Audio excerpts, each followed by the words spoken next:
Welcome to Norse Code, the #1 podcast for your Minnesota Vikings. I am your host and producer. My name is James Pagashnik. Thank you guys so much for listening. And at the other end of the tin cannon string, we have our analyst and co-host. You know him from numerous blogs and podcasts around the internet, most notably from theathletic.com. He is useful human Arif Hassan. Arif, we're taping in the middle of the day. Yeah, and you're already drunk.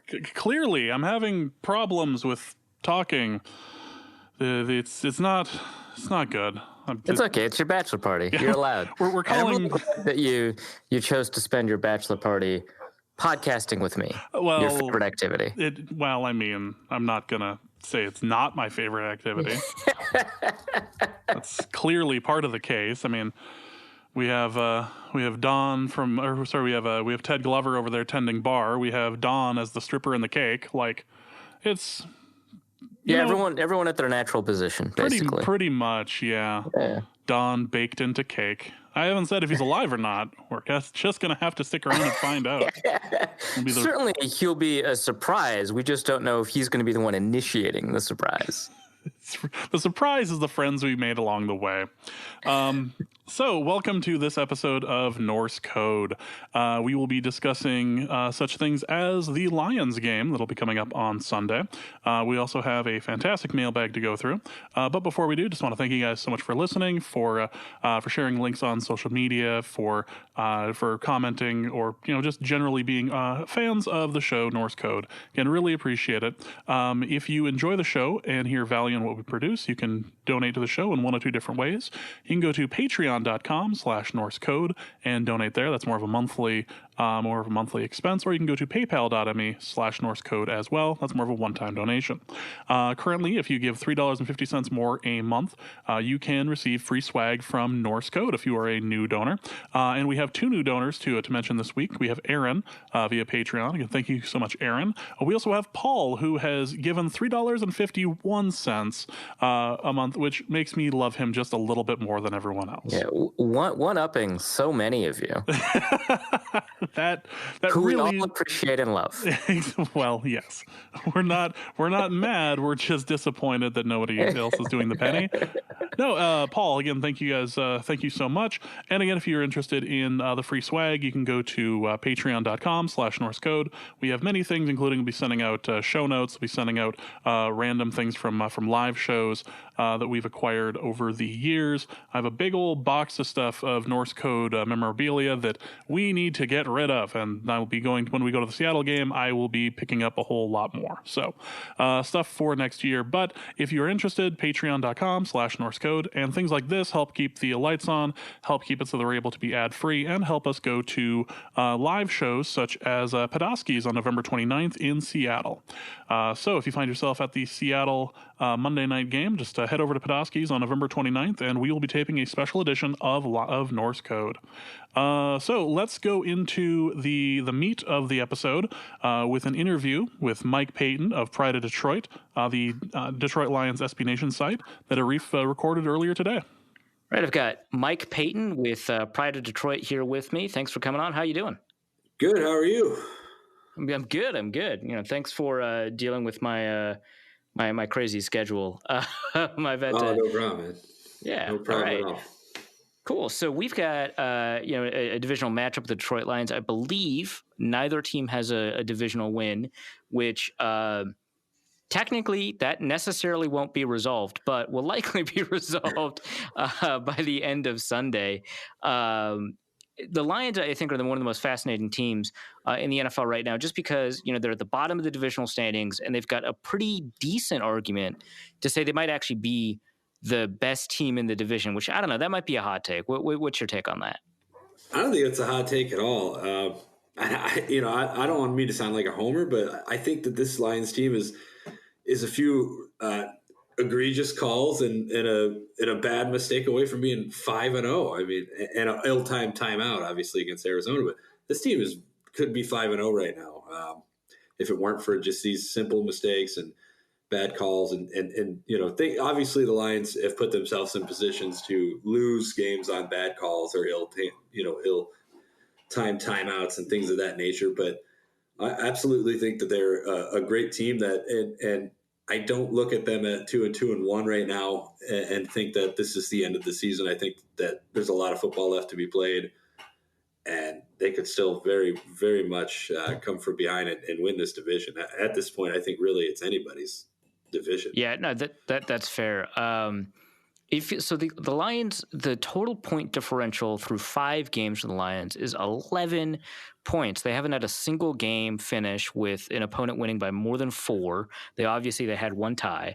Does it feel like, so I know that, being a Lions fan is generally pretty stressful, but does it feel like there's more tension in games this season just because they've all been so close? Oh, absolutely. Yeah. I mean, as you can see what happened on Monday night, things can go either way with the Lions. And obviously they have been winning close games. They barely, snuck out of Philly with a win. Rashawn Melvin made a clutch PBU there at the end of the game. And obviously Darius Slay comes up big against the Chargers with an interception.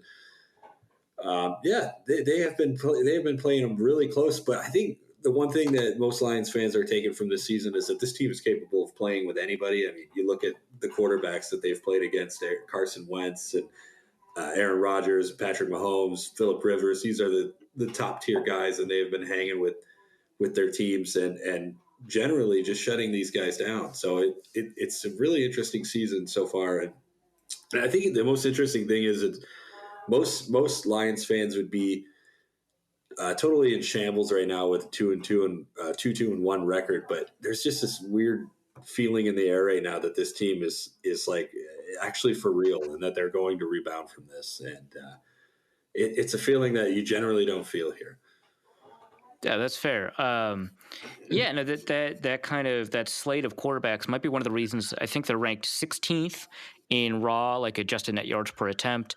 But you adjust for like opponent, and they jump all the way up to like 10th or 9th even in terms of their passing defense. And I think a lot of that is driven by a secondary that might be one of the most underrated secondaries in the NFL. I think a lot of people know about Darius Slay, Justin Coleman, who was in the Vikings camp, then he was with the Patriots, then he was with the Seahawks, now he's with the Lions. He seems to be playing lights out. He might be playing better than Slay is. And then, like you mentioned, Rashawn Melvin's made some plays too. He was kind of a nobody in Oakland. He seems to be playing pretty well. Quandre Diggs and Tracy Walker, I think, are doing what they need to do on the back end. Tell me a little bit more about this secondary and why it's been so effective. I think that outside of really Darius Slay, this is your classic Matt Patricia, New England Patriots style defense, right? You pick a guys that can do a few things, and you only make them do those few things. And I think that's why Melvin has responded so well, because he's not really being asked to do more than what he's capable of doing, like he was in Oakland, for example. And Justin Coleman, my God, he's been a revelation, man. We knew when the Lions signed him, he had a pretty good outing in Seattle. He looked pretty good there, but he has just been unbelievable since coming here. I don't have the Pro Football Focus grade in front of me, but he has been one of the highest graded, if not the highest graded nickel corner in the entire league this year. He's punching out balls in the end zone. He's grabbing interceptions. He's been unbelievable. And you're right, he has actually been better than Darius Slay, which is odd here because Slay is obviously the all pro corner on this team. So yeah, these guys are all working to the best of their ability at what they're being asked to do. And it is frankly surprising to everyone because this coming into the season was supposed to be one of their weak areas. Yeah. You mentioned kind of being asked to do stuff that, that you're capable of doing, not doing kind of more than the scouting report says you have the ability to do. Like you said, that's kind of a Belichick New England staple. Patricia brings that over. One of the things that does is I think it creates pretty unique looking defenses. Belichick's been pretty known for that. Here with the Lions, it is a bizarre defense to me because and this was said a lot during the other game on Monday night. I don't want to talk too much about that game. But they said, hey, this team runs the ball, or has man coverage more than any other team in the league.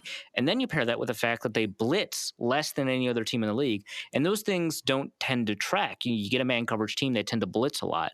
That's what man coverage lets you do. Here they don't. In fact, they do the opposite of that. They drop another player into coverage. So they've got these 8-person coverages, and they've got these 3-man rushes, and they still have this really effective, really solid defense. And it kind of violates a lot of football orthodoxy. How is that working?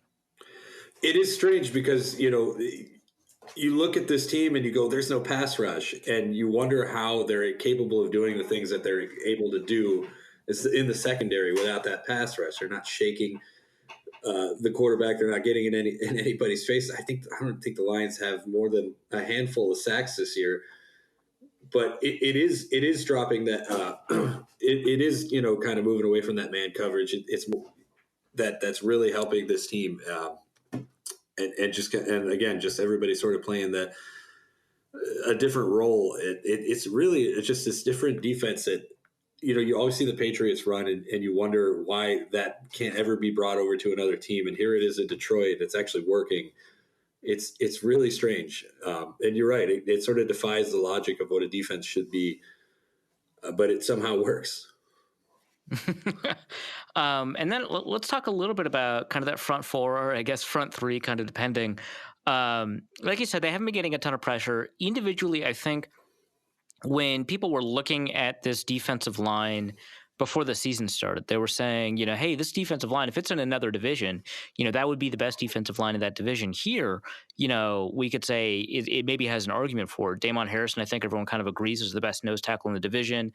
You've got Trey Flowers, a high value free agent as a pass rusher. You brought in Mike Daniels from the Packers, who's a cap casualty. There's Ashawn Robinson, who's been pretty effective up the middle. Having Deshaun Hand kind of there. Like there's a lot here to work with. They haven't been getting a ton of pressure. The Lions haven't been phenomenal against the run, which, again, hasn't hurt them in terms of the amount of points that they've allowed by the end of the game. But, does it feel like the defensive line is disappointing, or are they really just kind of doing what's being asked of them? So, yeah, the Lions' run defense has been pretty disappointing. They're allowing the 14th most yards, rushing yards in the league, which isn't too bad. It's right in the middle of the league. But this was supposed to be the strong spot on this defense. It was supposed to be the idea that you couldn't run against Damon Harrison, you couldn't run against Ashawn Robinson, and with Mike Daniels and Trey Flowers on the ends, and obviously Deshaun Hand was supposed to be healthy too. So this was supposed to be the strength. So the fact that they're not getting that pass rush and that they're not able to stop the run, it really is kind of affecting things. And with Dalvin Cook coming into town, he's arguably the best running back the Lions have faced this year. David Johnson isn't really David Johnson anymore. And outside of that, I mean, I can't think of really any other running back. Austin Eckler didn't play all that well against the Lions. Aaron Jones definitely didn't have the game that he had against the Cowboys or anything really close to it. But I think Dalvin Cook has a chance to really hurt this team if he's able to dial it up in the run game. And I think that is the one thing that the Lions should be worried about. I think that's one thing Lions fans should be worried about. All right. Well, I think part of that also has to do with this linebacking core. So I have a lot of respect for the talent of the defensive line. I have a lot of respect for how well that secondary is playing. Those linebackers don't seem all that great to me. Jelani Tavai was drafted to be, I think, primarily a run stuffer. That's who he was at Hawaii. Jared Davis, I think that's supposed to be a strength of his. And I feel like neither of them have been particularly good against the run, nor, great in coverage either. But it feels like, what they've been asked to do, they haven't been able to do. Yeah, it's without a doubt the weakest part of the defense. And honestly, it might be the weakest part of the entire team. I'm surprised that opposing quarterbacks haven't just targeted these guys exclusively all season long. I think it's really the key to beating the Lions is attacking Jared Davis and Jelani Tavai, who, as you mentioned, are both really not that great in coverage. I think Jared Davis, if Jared Davis could make some of the tackles that he runs up to get, he would be one of the best linebackers in the league. But he never can. He always misses, especially as a pass rusher. you watch this guy fire after these quarterbacks. He's got so much speed, and for whatever reason, he just totally misses every single time. Jelani, we're still trying to really figure out what it is that Jelani is good at. He's not a horrible he's not a horrible linebacker, but he's, as you mentioned, he's not that great in coverage. He's not that great stopping the run. He's just kind of there. I think that over time he could probably turn into a respectable linebacker, a serviceable linebacker, but I'm still a little confused by the Lions taking him in the second round. And then Devon Kennard, I think, is a pretty underrated linebacker. They continue to really use him more as an edge rusher, and he's not really. He's okay at it. He leads the team in sacks, which is nice. But it would be nice if he was used a little bit more like the Lions used to use Tiger Whitehead in coverage. He's a little bit better in coverage than Davis and Tavai is, but the Lions just don't seem to use him that way. So yeah, it's definitely the weakest part of the team. Do you think what seems to be kind of a focus on coverage over stopping the run? Do you think that was kind of a dedicated decision that Patricia made? Like, he knows, passing the ball is kind of how teams tend to win on offense these days. I'm going to sacrifice a little bit in the run game to get more in the passing game, or is it just kind of like a sad accident? No, I think it's done on purpose. I think it's more of it's clearly a passing league right now, and you have to hide your flaws and really kind of accentuate what you're good at. And I think that's what the Lions have done. They've turned themselves into basically like the ultimate bend but don't break defense. You can get into the red zone, but you're going to have a really hard time scoring on this. Or you're going to have a hard time getting into the end zone basically against this team. And I think that is what they are the best at. And it is very worrisome because eventually, the bow breaks on that sort of thing, and teams start to figure out how to beat that. But as of right now, they are the perfect bend but don't break defense. All right. Well, let's talk a little bit about the offense then, because I think, for the case to be made, I think that the Lions are this potentially, division winning team despite being at the bottom of the standings. I think part of it is that the offense kind of has to carry its weight. Matthew Stafford, the way I've seen him play, it feels like the best football he's ever played. I know he had, a 5,000-yard passing season, a 41-yard touchdown season. I know that he's had a lot of fun throwing to Calvin Johnson, but I think individually as a player, this might be the best football. Is that fair to say, or am I a little bit off? No, I think that's absolutely fair to say. I know a lot of people look at that 2011 season, and it was miraculous. It was unbelievable what he was able to do, but it is such an anomaly. Everything just went right that year on offense, and the ball just always seemed to bounce the right way. And Linehan really dialed up those big plays a lot, and it really suited Matthew Stafford and Calvin Johnson. But now that Calvin's gone, it's sort of forced Matthew to be a better quarterback. And the Lions are utilizing every single passing weapon that they have on the team. They're throwing to the fullback, the running back, wide receivers, tight ends. Everybody's getting the chance to catch the ball. And it's making Matthew go through his progressions a lot more. And he's become a lot better at that, a lot better at making his decisions. He's been a lot better with his footwork. And yeah, I think it's absolutely fair to say that he's playing the best football in his career right now. And I think Darrell Bevell's offense and the way that he has let Matthew kind of be Matthew again, but a little bit more under control than he used to be, is really the big reason for that. Well, so what is it about kind of the style of offense that Bevell has put into place that really takes the most advantage of Matthew Stafford's talents? Well, he's letting Matthew throw the ball, and that's the big thing that Jim Bob Cooter and Jim Caldwell took away from Stafford. When they came in, they sort of kind of took all the wires out of Matthew and put them all back in a different way. The object was, all right, Matthew's a great quarterback. He has an unbelievable arm, but what we need to do is get him under control and control his footwork and his decision making, and it turned into more of a slow plotting offense where you're slow developing plays. You're utilizing bubble screens and passing in the flats and things like that. Smaller passes to sort of negate the problems that Stafford was having. Now that Stafford's a little older and he's sort of got that problem under control where he's not making these crazy decisions or he's not trying to force the ball as much. I mean, he still does that every now and again. I think most quarterbacks do every now and again. They'll try to force something.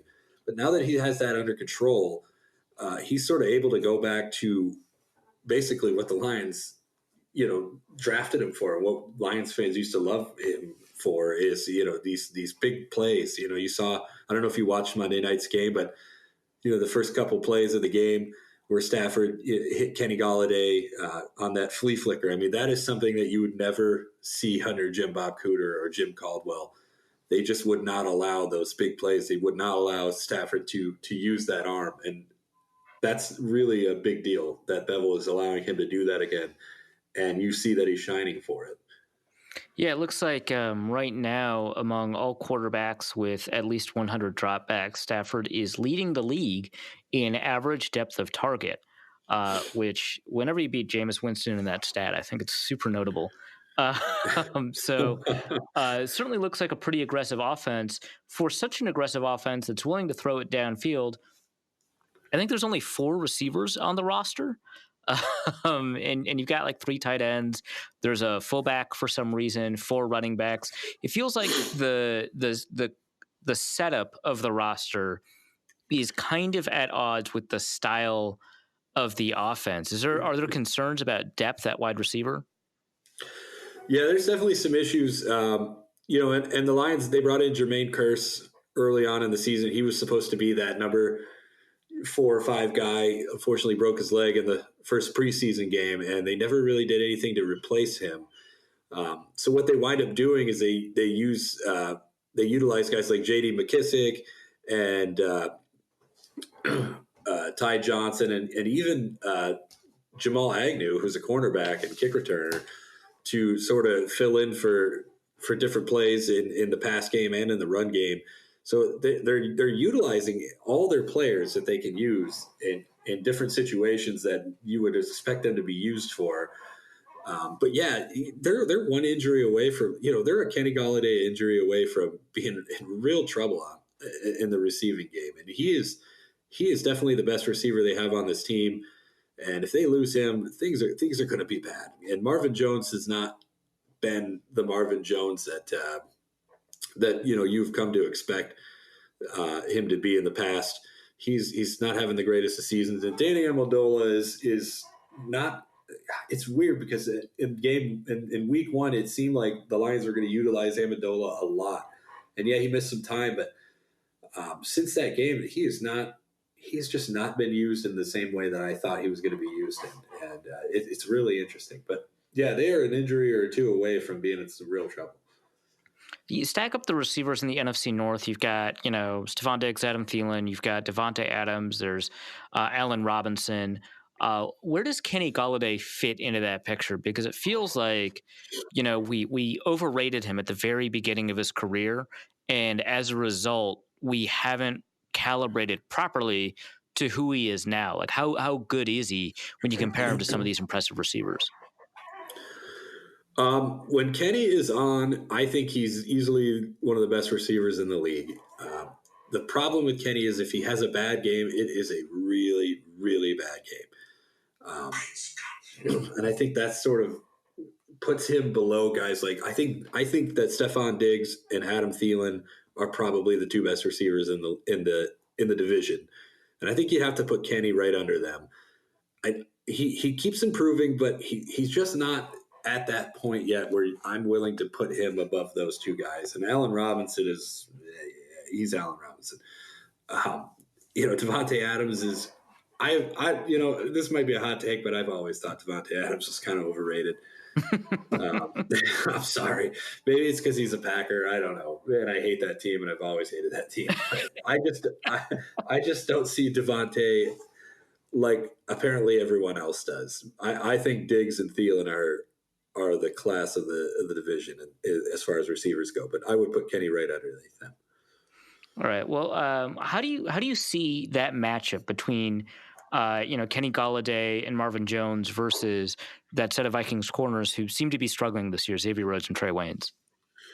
It's going to be interesting because the narrative, at least on the Detroit end, I don't know how Minnesota fans feel about it, but the running joke is that Xavier Woods or Xavier Rhodes, not Xavier Woods, the pro wrestler.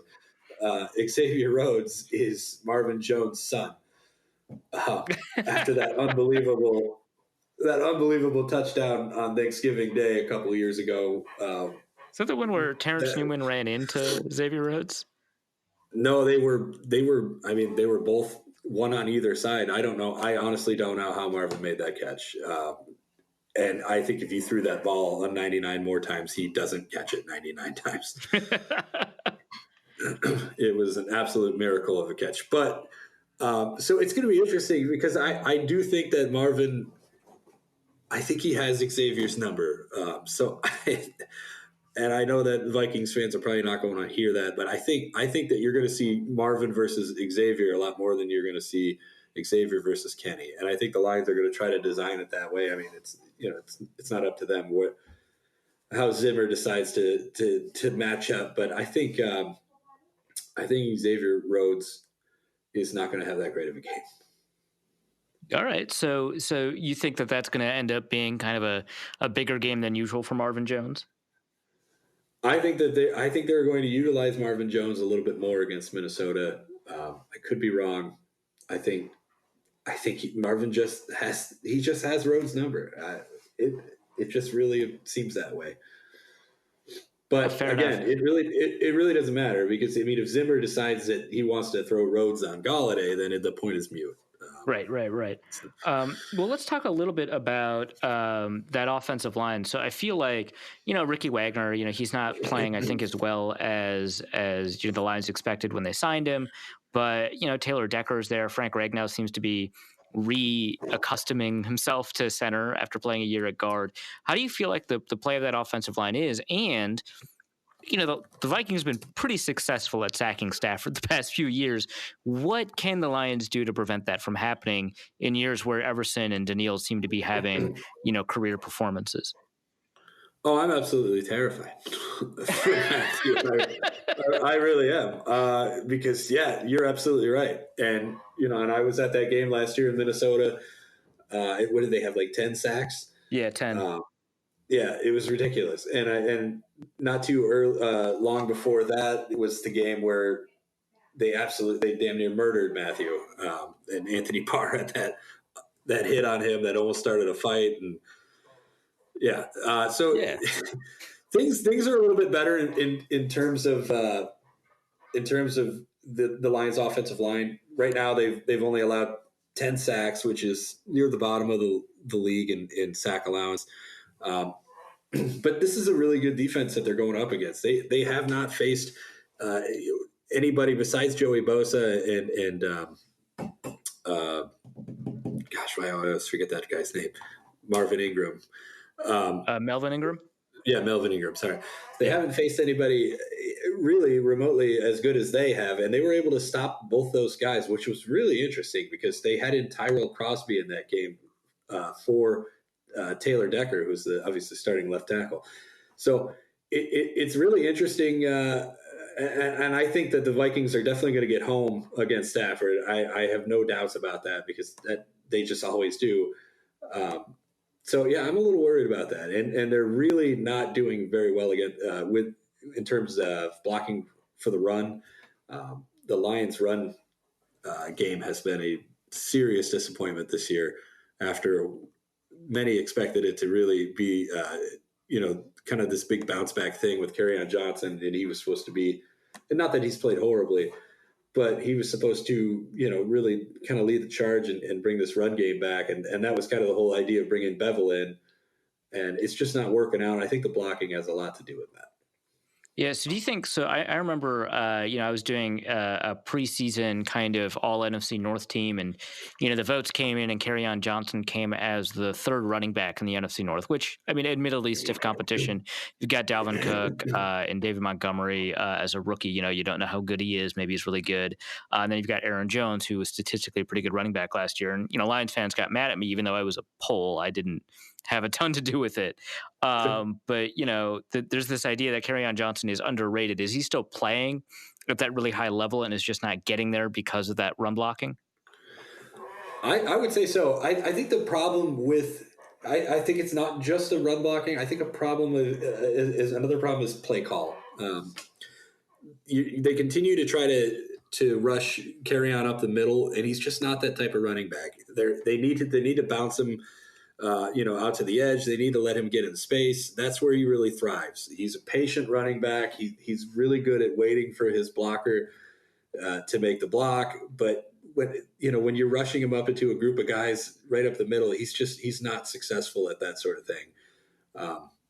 So yeah, I would say that he's still playing hard. I wouldn't say that he's taken a total step backwards or anything like that. He just has not hit his groove yet, and I think play calling and obviously, we mentioned the run blocking already has a lot to do with that. All right, well, that's fair. Let's talk about finally maybe one of my favorite players on the Lions, TJ Hawkinson. He's a guy, he outproduced Fant at Iowa. Fant, of course, was, kind of the darling prospect at tight end in the preseason for Iowa. He outproduces him. He's supposed to be kind of a better run blocker. I think underrated athleticism. He destroyed the combine, but Fant there, he demolished it, right? How has Hawkinson played this year? It's notoriously the most difficult position for rookies to pick up. What do you see out of him, especially in a league where it feels like there's just not that many good tight ends anymore?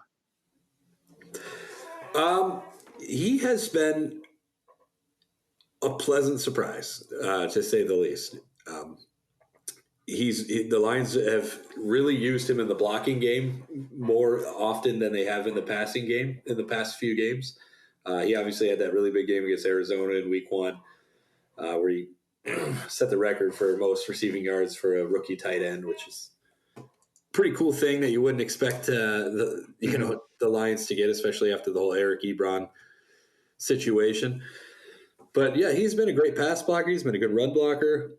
And when the Lions utilize him in the pass game, he's been somewhat sure-handed. He's had some problems with some drops, which is kind of surprising because I don't think he dropped a single pass in college. You had that one against Green Bay on Monday where in the end zone, which I guess technically was a touchdown, but who knows what a catch is these days? I really don't. So. Yeah, he has definitely been a pleasant surprise. Where he goes from here, I think is only up. I think as Matthew Stafford begins to trust him more and the Lions begin to utilize him more in the pass game, I think he's going to kind of become more of that stud receiver that many expect him to be. But right now, he's been really good in the blocking game. Cool. But he's still a rookie, and he's making some rookie mistakes, and that just kind of comes with the game. Right. Well, okay. Well, let's go. Really big picture here. The Vikings, it looks like, are favored by 1.5 to 2 points. Some books open them as pickups. Some book open them at 1-point favorites. Kind of interesting. They're on the road. It's a close divisional game. What's your take? Do you think that the Lions or the Vikings win, and B, whether or not that line is fair? I think it's an interesting line. The public perception on the Lions has been that this is a really good team and that they are for real and all this and that, but yet everyone picks against them. It's very odd to me. I think when it comes down to it, I think that this is a game that the Lions not only can win, but kind of have to win at this point. You're going into a little bit of a stretch where you play the Giants and the Raiders, and the Bears are obviously not looking as good as they did last year. So you have some games where you can win, but you really got to win these divisional games, and especially early in the season right now when things are sort of kind of it's in a muck. We don't really know who's going to win this division. I think everybody thinks it might be the Packers, but I'm waiting for the other shoe to drop with them.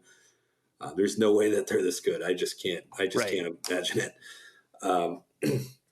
So I'm gonna go with the Lions in this game, and the reason I'm gonna go with the Lions in this game is because so far the Lions defense hasn't allowed a quarterback to have a passer rating higher than 95, and that's against Patrick Mahomes, Aaron Rodgers, Phillip Rivers, Kyler Murray, and Carson Wentz. Some of the best quarterbacks, besides Kyler, some of the best quarterbacks in the NFL. They're also coming into that game against Green Bay. They were allowing a completion percentage of 50. I think it was 55.4. I'm not sure what that's updated to, but it's certainly not much higher than it was coming into that Monday night game. So they have been able to stop opposing quarterbacks. And look, I like Kirk Cousins. He's from the town that I currently live in. And there's billboards of his smug face all over the place. And I see him in Mercantile Bank commercials every damn day. He's a great guy. He does a lot for our community and everything.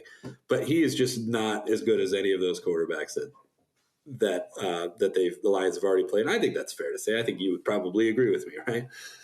Yeah, I would. Well, he's probably better than Kyler Murray, but other than that. No, absolutely. Yeah, he's definitely better than Kyler Murray. He's definitely better than Kyler Murray. I think that's really going to make the difference. Cousins has been really hot and cold this year. He obviously had a really good game last week. I just don't think that game, he's going to have that sort of game again. I think the Lions are going to have trouble stopping the run, but ultimately, it comes down to that bend don't break defense, and I just can't see how the Vikings are able to beat that when so many other teams couldn't. All right. Well, thanks so much for joining us on Norse Code. Really appreciate the insight. I think it's helped fans a lot. Tell people where they can find you and if you've got anything to plug. You could find me on Twitter at POD_Payton. Right now, I am working on a series with undrafted free agent CJ Moore of the Detroit Lions. Basically, it's a year in the life of undrafted free agents. So you sort of kind of get the behind-the-scenes look of what it's like on cut day and what it's like to kind of be a guy that nobody's really looking at and is working his way up from the bottom. And so far, it has been a really, really great series where we've done 2 parts, and the third part will be coming out at the end of next week. That's awesome. That actually does sound pretty fascinating. Well, that's been Mike Payton. You can, again, find him on Pride of Detroit. Thank you so much. All right, let's go to the mailbag. And the first question that we have is from Nolan, who asks, if you were to fix, say, a creaky office chair so that you couldn't hear it while you were using it, for example, when recording a podcast, what would you use? I don't know. I don't really know what I've never had to experience that. So, I don't know what you would do here. It's just such an unusual situation.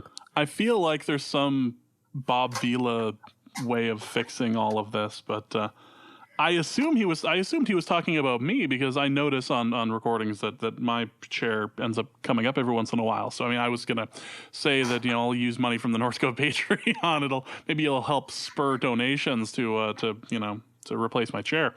But Arif seems to think. I was confident he was talking about me because this chair has been bothering me more and more over the past month as we've been recording. You turned 30 and you gained weight. So now that's obviously it. It's not the chair. No. It's certainly me. So I'm saying, you turn 30 and things just start to go downhill. I got to take accountability like a quarterback. Like, a receiver drops a pass at a critical point in the game and it causes an interception and you lose. That's on me. I got to put that where he can get it. This is on me. I got to sit in the chair in a way that it doesn't creak. I got to lose weight so that the chair doesn't creak. I have to be weightless.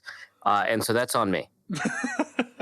Meanwhile, the organization would just like to say that we have full confidence in Arif Hassan in his abilities to be able to handle this situation appropriately, and we wish him the best, and we support him the entire way. He is our analyst for this show, and he will be our analyst moving forward. I appreciate the dreaded vote of confidence. I was just thinking about the bad quarterback league and how that's worth extra points. In the bad podcaster league, boy. Next question is from Kyle Slaby, who asks, who is going to get suplexed by Gerard Davis this weekend? So I think the most likely candidate is Dalvin Cook, just because, he's going to be running the ball a lot. Jared Davis isn't really great in coverage. So, but it feels like a BC Johnson kind of day for that. Welcome to the NFL. Exactly. That's what you get for trying to leap over people. Also, Kyle Slaby asks, how many questionable calls are going to go against us this weekend because the refs will be looking to make it up to the Lions? Kyle, do you watch football? Nobody makes anything up to the Lions.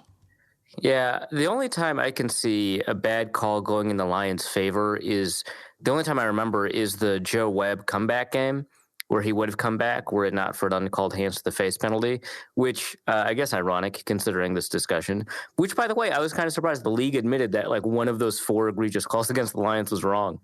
Well, they can admit it afterwards. It doesn't, fix anything. They're not going to do anything about it. Like if there's one team not to worry about, a makeup call, which I know I'm jinxing the Vikings by saying this, it's the Lions. And, if bad calls happen, it's because they're bad, not because the league is making it up to the Lions. Clearly. Also, did the Rams overpay? I assume for Jalen Ramsey. Yes. What was it? 2 first-round picks on like a 5th or something like that? Yeah, I don't remember the price. After shipping off their other corner out to the Ravens, I believe. Yeah. So Marcus Peters for like pittance. That'll be interesting. I'll say, I guess, I think so. In a vacuum, I'd argue that Jalen Ramsey is actually worth that because I do think that he's a top 5 corner in the league. There's a lot of people saying he's not playing that well this year when he is playing, and he's not playing like a top 5 corner. I think that his age, he's a remarkably young cornerback. He's not quite the Daniil Hunter of cornerbacks, but he's like 3 months younger than some rookies this year. That's part of it. So when you end up paying him a contract, which that's part of the equation, that I think it's going to give you kind of a longer peak for him. So that's useful. Cornerback is the most useful position on the defense, is the most valuable. And if you can find stability there, so even the best corners tend not to be stable from year to year unless you got a Champ Bailey or Darrelle Revis. Coverage is not stable, but it is significantly more important than pass rushing. I would argue that it is unlikely that you'd be able to find a player at a position as important at cornerback, as important with that much skill in the second half of the first round. And so we know that the cost of moving up in the first round is often another first-round pick. We saw that with, I think, the bad trade for Marcus Davenport. I know he's playing pretty well for the Saints now. I still think it wasn't worth it. So I would argue from that perspective, the quality of player you obtained is certainly worth it. When you add the contract on top of that, that's kind of difficult. You did free up a bunch of cap space by trading away Marcus Peters and putting Aqib Talib on IR. So you've got that cap space available to you this year. And then presumably, you don't have to worry about Peters' cap hit in the future. You don't have to worry about Talib's cap hit because I think he's a free agent.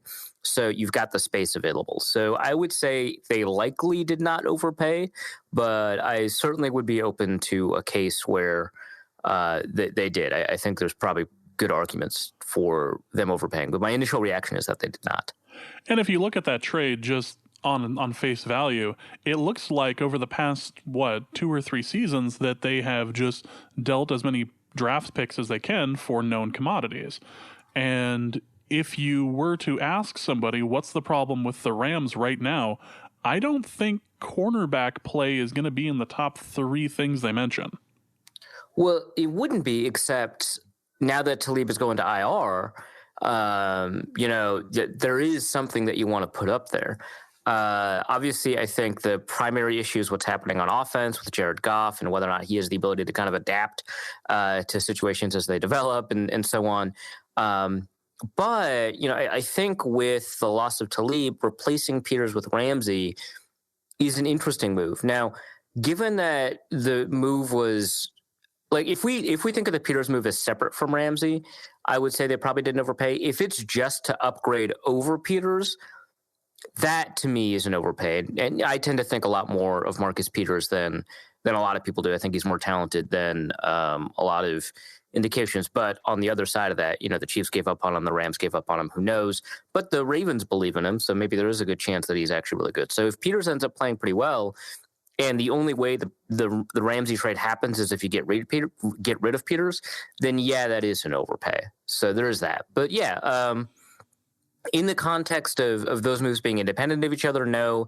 If in the context of those moves being dependent on each other, yeah, probably, because I think that you're right that, cornerback play is not the area where you would say they've been hurt the most, but, it is one area where they can improve pretty significantly and see some pretty good returns. I'm trying to envision a world where the Vikings ended up trading for him and what the haul would have ended up looking like. Like that's a bit much. I can't imagine Spielman even putting himself in a situation where he has to give away that many picks. I mean, we did it with Sam Bradford for a quarterback, but that's that price is just clearly too much for a Vikings team oriented the way it is. Yeah. Plus, I mean, I think the Vikings. I think so. Zimmer has a bunch of confidence in Rhodes. A lot of people on the Vikings have a bunch of confidence in Waynes. Everyone has confidence in Hughes. So I think the Ramsey trade was always going to be kind of a pie in the sky idea. Yeah. Next question is from Ian Pauley, who asks, last year for Minnesota at Detroit, I was at Disney World. This year, for some reason, I will be at Disneyland. If this Sunday sees another 10 sacks and a win, am I obligated to keep going to Disney properties every time Minnesota is in Detroit? Yes, that's the case. Did you never see Bull Durham? You don't mess with the streak. Right. You have to respect the streak. You have to respect the streak. The good news is that there are all kinds of Disney properties. You can stay at Disney hotels. You can be on a Disney cruise line. You can be in Disney Europe if that still exists. But also, even cheaper, you can just go to Bristol, Connecticut and just be on the ESPN campus.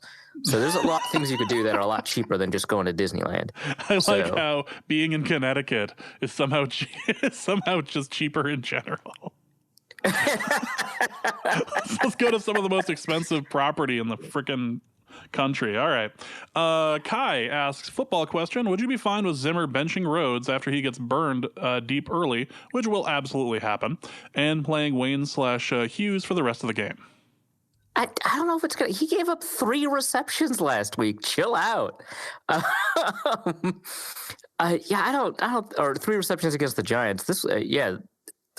Last week, I don't know if he even gave up that much. He was targeted 6 times. But I don't know, chill out. He didn't get that toasted the past couple of weeks. Plus, again, I don't count the Devontae Adams one against him. He's fine. He's playing at an above average level. People expect him to be elite. I get why people are upset. But he's fine. Jacob Cost asks, is the idea that our quote-unquote window for a championship run slamming shut is overblown? Is the very concept of a championship window misunderstood by many? That seems to be the case, but I'm curious to hear your thoughts. I am curious to hear your thoughts. I mean, you seem to have conclusion, and if you could send a longer email as to why that would be the case, I'd certainly be interested in reading it. Well, it just seems like, hey, I think most people misunderstand the championship window. I'm like, that's fascinating. Why? But this isn't like a super fast dialogue. So it'd be nice to see kind of the full reasoning, because I think it'd be kind of interesting. But I think that championship windows are interesting because we tend to identify them after the fact. Obviously, we try to predict them beforehand, but I'd say if you were trying to predict the Vikings championship window, you would have been off by several years, right? Because a lot of people would have thought, hey, the championship window was with Teddy, and then it was with Bradford after they traded for him, and hey, there's Keenum. And now they've extended it years and years kind of beyond that. And obviously by spending more and more money or draft picks, right? Because, they spent on Kirk Cousins and stuff like that. But, when is the window? I don't know. We know that the Seattle window for the most part. I wouldn't say it's closed, but I think the peak of their likelihood of winning has closed. The Broncos championship window has closed. The Panthers championship window has closed. But the Steelers one took forever. The Patriots one hasn't closed. I don't know. So yeah, I feel like we tend to over-identify championship windows because we've got this like sense of urgency, and contracts are coming up, and there's age, and we don't know how well the team is going to draft. But yeah, I'll say that the concept certainly is useful. It exists, but I don't know that it is as useful as we tend to think of it, because if the Vikings draft a quarterback this year, like let's say Cousins takes them to a playoff game and loses, and the Vikings somehow have the draft capital to grab one of these quarterbacks that, there's like 5 quarterbacks in this draft, sit him for a year, Cousins plays out his contract. Is the championship window over by the time that new quarterback starts in 2021 or 2022 or whatever? Maybe, you've got a couple of defenders that are like 31, 32, 33 that are going to retire, but by then you'll have also potentially drafted the replacements. In fact, I think Linval Joseph's replacement is Armand Watts. I think he's already on the roster, and I think he's really good. So is Harrison Smith easily to replace? No, but, Anthony Harris is playing kind of out of his mind, and maybe you can say Anthony Harris is the new Harrison Smith, and then, whoever you draft to replace him, or Jaron Kearse is the new Andrew Sendejo, right? And so I don't know. The cornerbacks there seems to be a wealth of players ready to replace them. And if Chris Boyd develops, now you've got a second group of players that you're pretty happy with. So is the window closed by the time another quarterback starts for the Vikings? Likely, but, I don't know. So yeah, I think championship windows are overused as a term, but I don't think they don't exist. No, more it ends up existing just kind of the way by the way, like people end up drafting for them, or just kind of playing with, okay, these are the parts that we have. This is, we can move forward with it. I feel like the basis of it is just kind of built into a successful NFL franchise at that point. Ryan asks, here's our XFL question of the day. Ryan asks, does 3 ex-Vikings being drafted in the offensive line first round, including number 1, mean A, Minnesota has the best offensive line depth in the NFL, or number 2, that some poor XFL quarterback may die after being trucked? So a couple of things about this. So the XFL draft 71 rounds, but the first 4 rounds were position by position. So the first round was skill positions only, and that includes quarterbacks. But it's like wide receivers, running backs, quarterbacks, tight ends. The second round, I think, was offensive linemen. Third round was front 7, and fourth round was the secondary. So in the offensive line portion of the XFL draft, they drafted Storm Norton, number 1, former Vikings offensive tackle. Willie Beavers at number 5 overall, former Vikings guard / tackle. And then Cornelius Edison, they list him as a tackle here. He was a center for the Vikings. And they drafted some people that the Vikings were interested in, people like Kyle Murphy and Terry Poole at the top of the second, bottom of the first. Does that mean that the Vikings have a super deep offensive line? No, I don't think so. The offensive line talent there is basically, I think, exhausted by the time you get to the 4th pick. So no, but it does help that the front 7 is like not that talented. The first overall pick on the front 7 was Obum Gwacham. Like, that's just not interesting to me. I do like, Haoli Kikaha. I do like Jakia Smith. But, for the most part, the pass rushers in the XFL are not to the quality that I would have expected. So I'm not that concerned. Casey Sales, number 2 overall. He was the top defender in the AAF. So, these quarterbacks, they might end up being fine just because the front 7 is not as powerful as I think it should be. I think that the number of eligible players for that front 7 needed to be expanded, because I think that there were probably some good front 7 players that didn't end up in the XFL draft. Are you saying, instead of, just as a point of clarification, not what you would have expected, or not what you would have liked to have seen? Not what I would have expected, actually. Like, I would have expected higher quality defensive ends than ended up there. So, and also not what I would have liked to seen, but mostly I expect, better defensive ends in that draft. I demand more from my defensive ends, damn it. HVAC asks, what is the best flavor of Pringles? We are both on record as being fans of brand name junk food. We will go all day for it. So what's your favorite flavor? What's the best flavor, of Pringles? There's so many flavors now. I cannot make a definitive answer as to which one is the best one. I can only talk about the ones I've experienced years ago. I love the barbecue a lot. I just tend to love barbecue flavored potato chips in general. The Pringles one is incredibly good.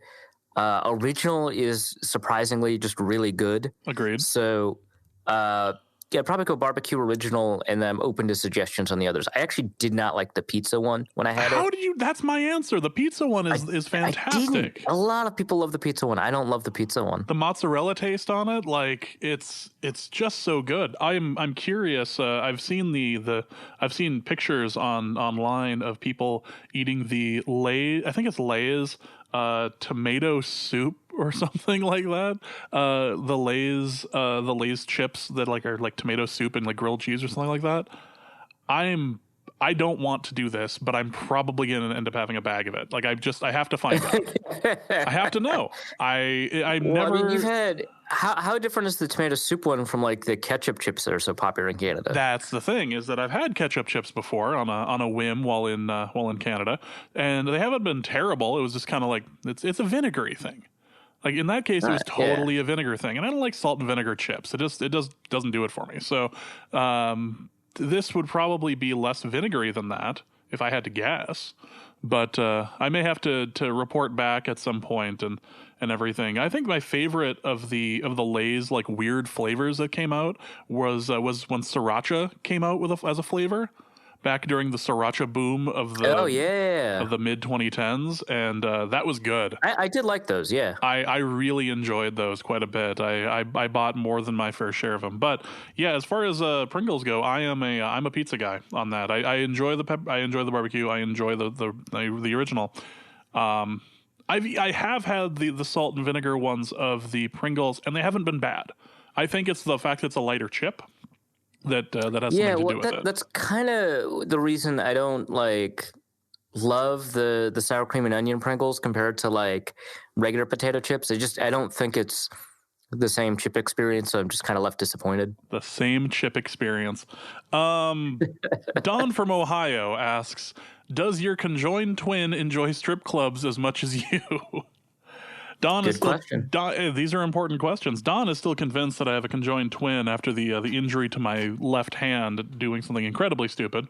It wasn't incredibly stupid. I was just trying to wear my ring for a little while and get used to it, and managed to dislocate my finger. And I've been in physical therapy ever since, which is incredibly stupid to be sitting there at 9 o'clock in the morning as somebody's working over your hand going, can you make a fist? Okay, now stretch it out. Still can't do that one, huh? It's great. My conjoined twin does not enjoy strip clubs as much as I do, apparently, but I don't even enjoy strip clubs all that much. The best story I can tell on air about a strip club, I was going to recording school in downtown Minneapolis, and the school that I went to was across the street from the Deja Vu. And it was one of my circle of friends in colleges, and it was one of their birthdays. I think she had just turned like 19 or 20. And she decided that what she wanted to do for her birthday was go across the street for the lunch buffet at the Deja Vu with the whole group of us. So all at once, you saw this group of like 12 audio engineers just walking across the street to the Deja Vu to go in and eat their breakfast / hot dog buffet. And just the visual of all of us just walk. I think it was like one girl with us. I think it was Anna was the one who had the birthday. We're all just walking across the street. Just we're. It's like 2 o'clock in the afternoon. This is a normal time that people go into the VU, right? Right. This will be fine. And let me tell you, the food there, I'm not recommending, but I'm not saying it was the worst food I've ever had, especially in that section of Minneapolis. The warehouse district is a bit weird, to be sure. Next question, is the wedding reception at the funeral home? And if so, did the catering company charge the corpses per plate as well? Good God. On principle, I don't think I would eat food that is served at a wedding that is held at a funeral home. I call me old-fashioned. I just don't trust it. Boy, that's for those who are unaware. My fiance, my wife, come Saturday, is a funeral director. So it's one of the joys of my life. Ample opportunity for your kids to partake in their favorite foods. Oh, exactly. 100%. It does make sense, actually, when you think of the cannibal stepson and everything. I should be nice to him. He's actually being a halfway decent human being lately. Let's not be nice to him. But yeah, so she's worked there for a number of years, and so I've just always had this thing in the back of my head. It's like, okay, well, I need to make sure that I stay on the straight and narrow, because if I don't, she can get rid of a body faster than just about anybody. So if I disappear, check the person who has keys to the crematory. Just throwing that out there. As a total side note, I do enjoy. I'll be giving my speech this weekend, just kind of thanking everybody for coming to the reception, and then mentioning to people, how did you know? When was the time that you realized? You know what time I realized I actually wanted to marry her was during the worst Uber ride or worst Lyft ride in the entire universe, when we were sitting on the New Jersey Turnpike, and I'm sitting there just going, I think I actually like this girl. This is. I should probably do something about this. That's so romantic, James. Lots of good romantic stories happen on the New Jersey Turnpike or in the basement of a Salvation Army. It's these things happen. Let's ignore any questions about that last thing I just said and move on to the final question, which is from Don, who asks, more likely scenario with cornerbacks to start 2020, Rhodes/Hughes on the outside and Hill at nickel while drafting a cornerback in mid-round, or Hughes and Hill on the outside, re-sign Mack at nickel and draft a cornerback early in the draft. Rhodes traded or cut in this scenario. Okay, so a lot going on there. Yeah, to recap, one scenario has Rhodes and Hughes on the outside with Holton Hill at nickel, and then you end up drafting a cornerback in the mid-rounds. Or you can the other one is you've got Mike Hughes and Holton Hill on the outside. You re-sign Mackenzie Alexander at the nickel and draft a cornerback early in the draft. So those are your two options: Rhodes, Hughes, and Hill, or Hughes, Hill, and Mack. And then one of them has a cornerback in the mid-rounds. That's the Rhodes, Hughes, and Hill. One of them has a cornerback early in the draft. That's Hughes, Hill, and Mack. Okay, so those are your two options. I would move. So in that first option, I would actually move Hughes to the nickel and Hill to the outside. I think that the physical profiles fit better for Hughes in the nickel. But you end up with essentially just a cornerback core of Rhodes, Hughes, Hill, and a cornerback in the mid-rounds. I like that a lot in terms of pure talent. I think that it is a more talented group, but Holton Hill's availability is concerning. And when you add his propensity to find suspensions, just find him, with Rhodes's potential availability problems, I think you end up with depth problems. Whereas with Hughes, Hill, and Mack, and then another cornerback early in the draft, but the cornerback that is more likely to play in a situation where Holton Hill is suspended, you've got I think a more versatile core with Hughes able to follow people inside and out. And, Mackenzie Alexander's doing fine. And it's probably a little bit cheaper because, there's no dead money on Rhodes. So if you trade him or cut him, you don't have to worry about the cap accelerating and you can do something else. So I would say that the Rhodes, Hughes, and Hill one, and again, I'm switching it. So Hughes is in the nickel and Hill's on the outside, with the cornerback in the mid-rounds to develop, is the one that is more appealing, I think, on week one. But I think over the course of a season, I might actually prefer Hughes, Hill, Mack, and an early cornerback, because I would like to have that early availability ready. I'm just so concerned about Holton Hill. If I wasn't concerned about Holton Hill and the potential for another suspension, maybe a year-long suspension this time, I wouldn't be as because remember this year he has 2 suspensions stacked on top of each other. It's not that he found one or earned one suspension and it just happens to be long. It's 2, one for PEDs and one not for violating or for violating the substance abuse policy, but not for triggering a test, but for just violating the substance abuse policy generally. Otherwise, it would actually be 2 more games. He was like adjacent to the problem as far as we could tell. Yeah, but drug adjacent. Yeah, but I mean, I wouldn't say the NFL was necessarily wrong in this case. Well, no, it's you're also punishing the guy who was in the passenger seat when the person was driving and smoking weed. I'm not saying that's what happened in this case. I'm just saying it's probably a good chance the person in the passenger seat was doing something wrong. Right, and this is like an even more extreme version of that. So yeah. Come on, man. It's hard to build your future around a cornerback that, has that sort of a sword of Damocles hanging over their head. Right. Apparently, I'm just going to be making references to that. I may have seen Rocky Horror again recently, which was probably the cause of that. So, fair enough. Yeah, I'll use that instead of, any other literary reference. Right. But so if we're Holton Hill, I take that first scenario. If we are concerned about Holton Hill, I take the second scenario. So I hope that answers the question. All right, that is going to be it for this episode of Norse Code. We may or may not be back early next week, depending on a couple of factors. I may be dead, I may be exhausted, I may be ash inside a crematorium. We don't know. Tune in next week to find out. Arif, what do you have to plug? I'll have a Lions preview up. I'll be shamelessly stealing from the interview you just had. Up at The Athletic with some film breakdowns and stuff like that. I've got a piece on Stephon Diggs. I plugged that the last episode, but I do really like it, so people should watch it and see how it is that he got so open so often. Indeed. So that is going to be it for this episode of Norse Code. Hope you guys enjoyed it.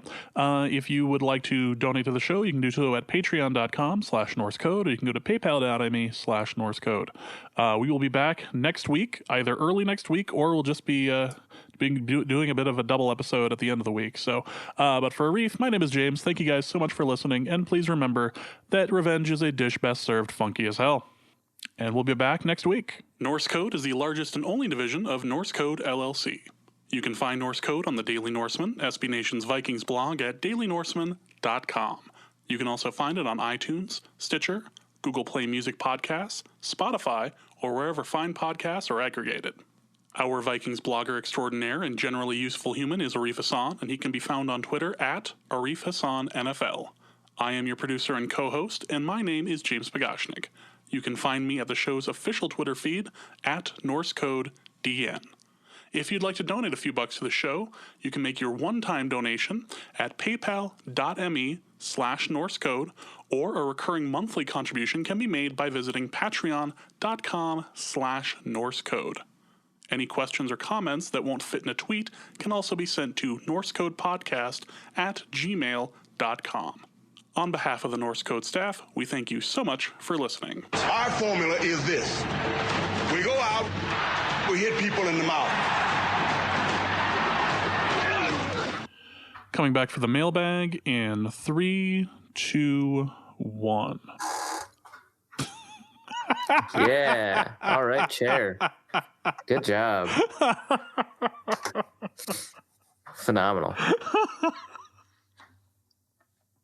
All right, what's the first mailbag question? I wonder if it's relevant or topical. Okay. It's been a long week.